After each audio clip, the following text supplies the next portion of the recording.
Welcome again, everyone. It's Jerry, Old Guy Review, with a little bit of table talk.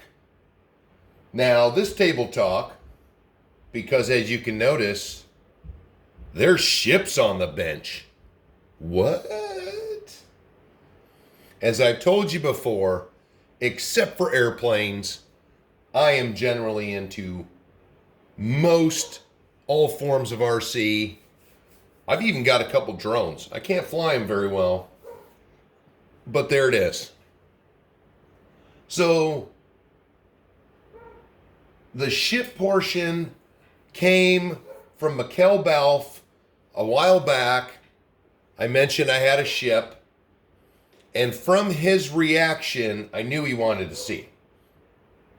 But then, Adventure Time RC, Brent got it in my head that I had to pull the old guy out and then the older guy to get it ready for the season. But we'll start first with the ship in the front. This is the Lindbergh Blue Devil Destroyer USS Melvin. This is a static model, a motorized model, or you can make it RC, which is hilarious. The fact that they've had this thing out since the 70s. I had one of these back in the early 80s as a young lad. I grew up in Michigan. It got to cruise around on Lake Huron, where through a mishap, it sunk. And I never found it again. And I spent a lot of summers looking for it. But when a full-size ship goes down in one of the Great Lakes of Michigan, it's pretty hard to find them too.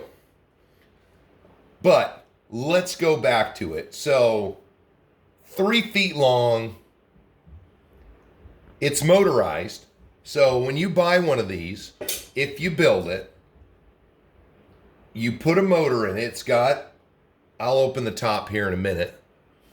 It's got a motor assembly where you can set it up. It runs on these little shapes where it'll move the rudder according to that shape. So if I remember right, it's a straight line, a circle, a rectangle, and a figure 8. Unfortunately, the only mishap that I can remember that might have been the problem was something happened with the gear and it went from a figure 8 pattern to a straight pattern. And unfortunately, the straight happened to be heading out. Now, all it has is a screw in the back, a screw in the front. That's all that holds this upper deck on. The smokestacks on it go straight through. Also, with the motorized function, there are rods you can put in it. And these are glued because I hadn't intended for this one. I have another one out in the shed, and I don't remember how far I got with it, but you put the linkages, you glue them on to the 5 guns, the 2 torpedo tubes, and this radar, and they will move side to side if you select that function, which is pretty neat for a, 80, I think they're $80 nowadays. You can still get them. Now, Brent over at Adventure Time did a PT-109. I don't know the functions that one has, if it has similar functions to this, but this thing is perfectly straight bottomed. There's no stabilizing fins of any kind. So when this gets into any kind of rough water, it is a handful, and more than likely, you're going to sink it.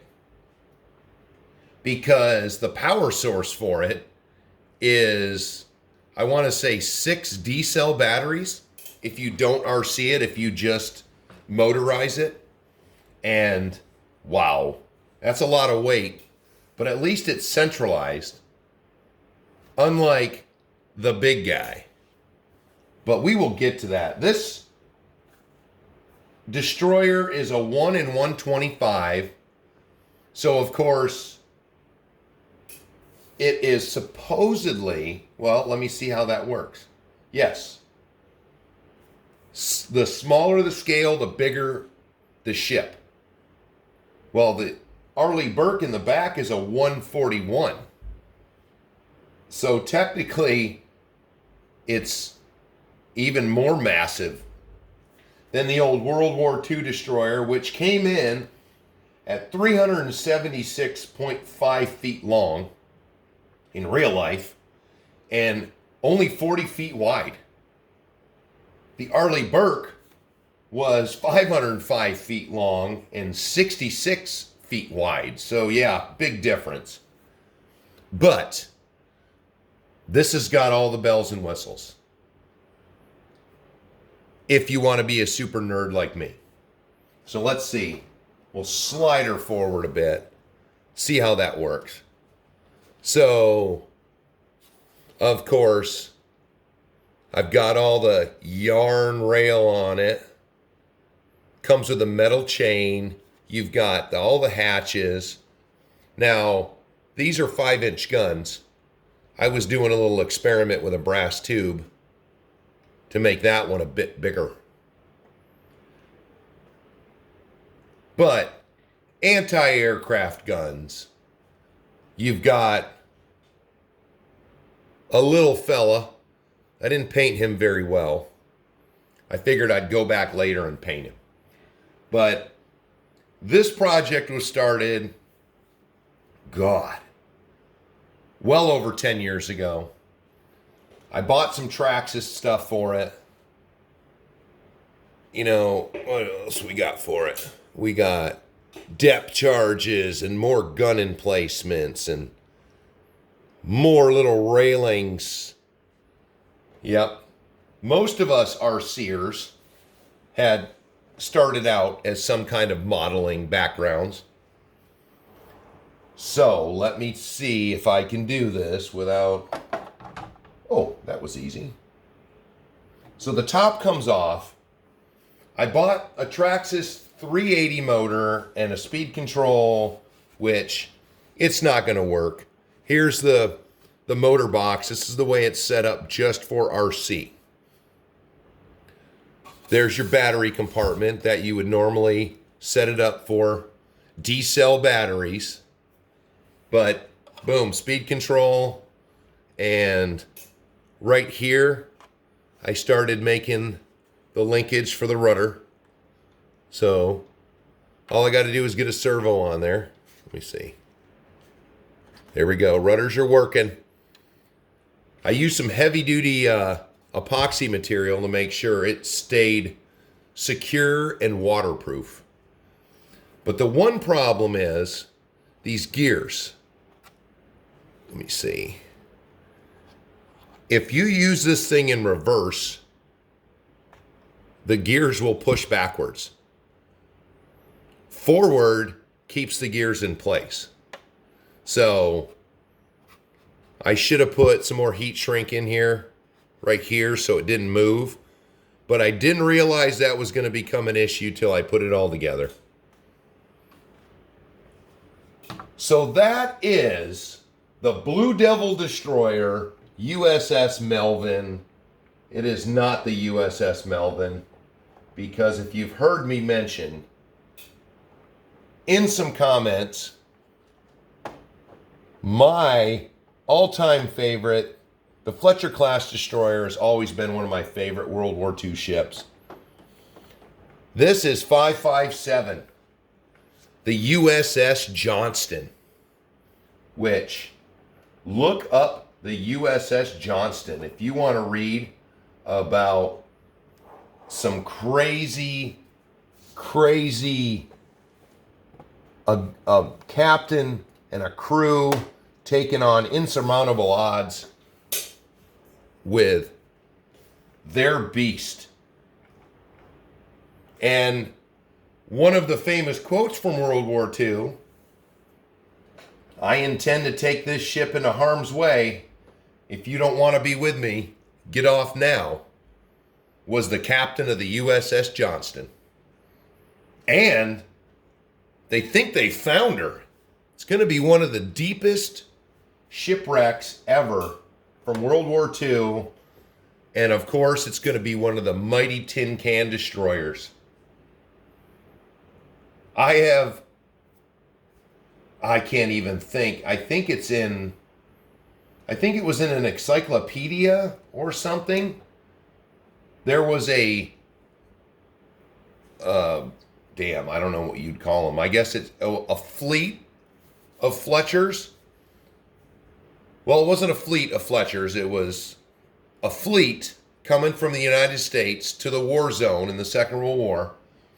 And a hurricane came up.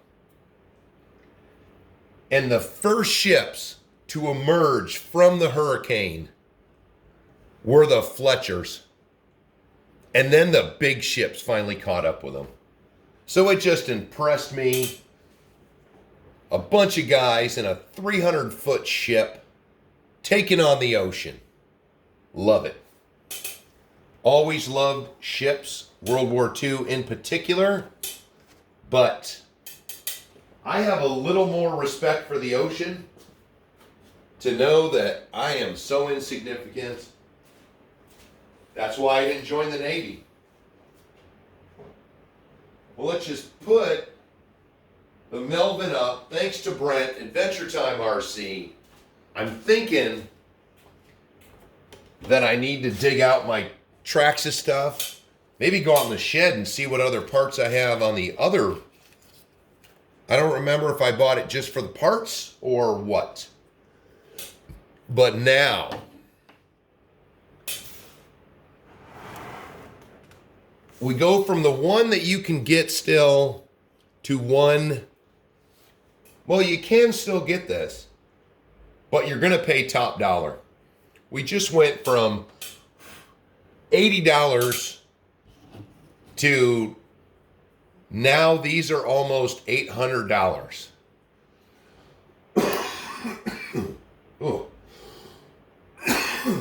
I need a sip of my coffee. This is the Pro Boat Arleigh Burke class destroyer.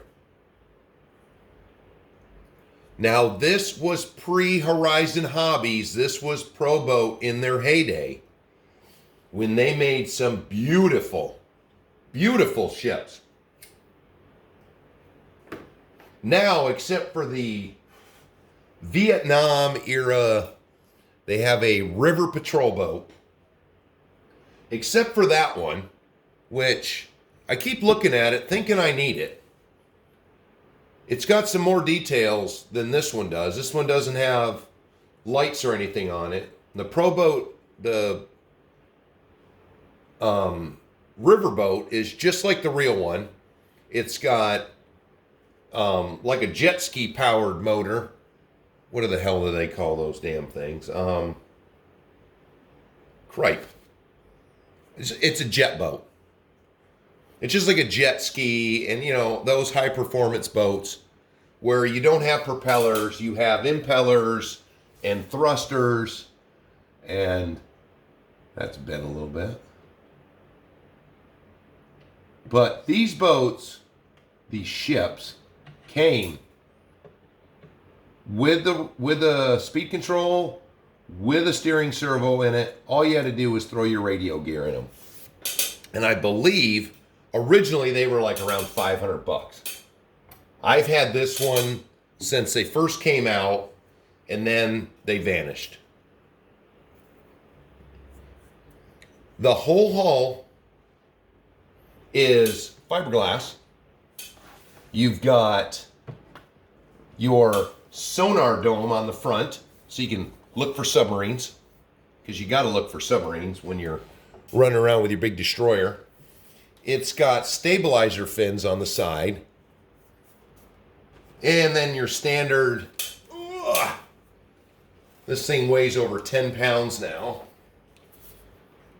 Very realistic rudder propeller combo back there. But it already weighs 5 pounds. And then they want you to put 5 pounds of penny rolls in it, so it says, in the instructions. But the neatest thing about this is you would think, oh man, this is a narrow boat ship. It's only 6 inches wide, but all the deck materials, you have, that whole housing comes off. It's got magnets molded into it. So these lips on it are magnets. So you have full access. The front has the whole bow area. There's the ballast box. You've got a second access. This is your electronics are in here. Further, you have another housing access, which there's your speed control. There is, what else is in there? Oh, your steering servo. That's where I stuck all my electronics. It's kind of a pain. You go through here, but you can also use this access. And then at the very back, the helicopter deck comes off, and you've got your actual, all your rudder controls are in the back end. And this thing is so friggin' long. Okay. So back there's all your accesses. Now, there's a lot of accessories on this, and the older it's gotten, you've got to double check things if you were to get one of these, because things can fall off. And initially, I don't remember the parts that you had to glue on. I don't remember what I used, but all these antennas, there's antennas back here, there's antennas on here. I think there was antennas on the housing that you had to put together. But the longer it sits, the older it gets, things get fragile. Like when I was just cleaning this off, you got to watch, these rails are all metal and they bend. The littlest things can bend them. So let's go look at that. The details on it are incredible. You've got, there's your hangers for the helicopters. They're solid, but still. There's all your linkages. When you put this back on, boom, flight deck, hangers. There you get your, the biggest problem with this, if you do get one of these, supposedly, I don't know, the ones I've seen are advertised right now with Spectrum equipment in them. So I don't know if they found a few of them and decided to resell them for Horizon. But, and you put that on, you got to be careful. Those are the torpedo loaders, or the missile loaders that load all the missiles in the ship. Because if you look at this back here, this is a magnetic cover. What's on there? I don't know. Those are little covers that replicate the missiles. So this thing can shoot missiles off the back. You've got your close-in support system, your Gatling gun, R2-D2, that shoots down incoming missiles. Now, all of this stuff was already pre-mounted. There was a few things you had to glue on, but the boats with the winch, you've got small torpedo tubes. There's the front, there's the ballast box. It's full of pennies and some sand because it moved around. This thing is really hard to get ballast or to get balanced. But here's some hillbilliness. So I generally always took this out when my wife and I went fishing. We used to just go to random ponds, and if the fish weren't biting, this was in my truck. And if it was fall, I have one of these neat little lights. I bought them for my wife, but she didn't use them all. So if I want to take this out when it's dusky, I can just throw that in there, flip the switch, and now you get light through these grills. The deck house lights up really nice. And now I can go take it out when it's dusky and I know what's happening. So just a little bit of fun. My wife never liked seeing this come out of the truck because she knew I was going to be screwing around.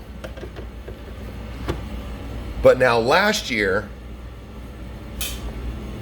right here, driving this out in the middle of the pond, I don't know what happened. Something out in the middle of the pond, I never saw anything floating. I don't know what it was. It took the paint off the rudder, snapped off one of the propellers, but I'm motivated today because it's a crappy day again. I think I may try to go get some dirt anyways. And I'm going to take this out with me. Which, if you're a modeler, you know, there's some pieces on the upper railings that, I mean, they're fragile. They've gotten damage. I've had to repair them. There's all these little metal pieces. Little things bend them. And it's inevitable when you're at the pond and you're trying to get it in the water that you're going to touch things and dent things. So I'm constantly mending this. So it's all clean. I've charged up some batteries. I'm going to go out to the pond and see how bad that missing rudder blade or that missing propeller blade makes this thing. But it's got two 390 motors in it. So I might have to do a little compensating. But it is a phenomenal ship.